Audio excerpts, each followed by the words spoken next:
Sunday na naman, saan tayo pupunta? Tara, samahan nyo kaming mag-ikot-ikot dito sa Hoi An Ancient Town.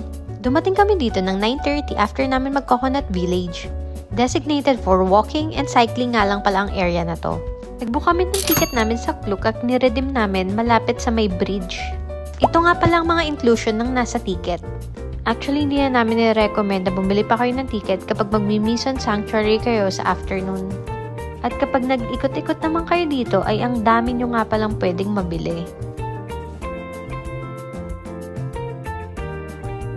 Itong Japanese bridge na to ay makikita nyo sa 20,000 dong. Ito ay 18 meters long. Undergo nga pala ito ng renovation at kaka-open lang noong August 2024. Construction started at the Year of the Monkey and ends at the Year of the Dog.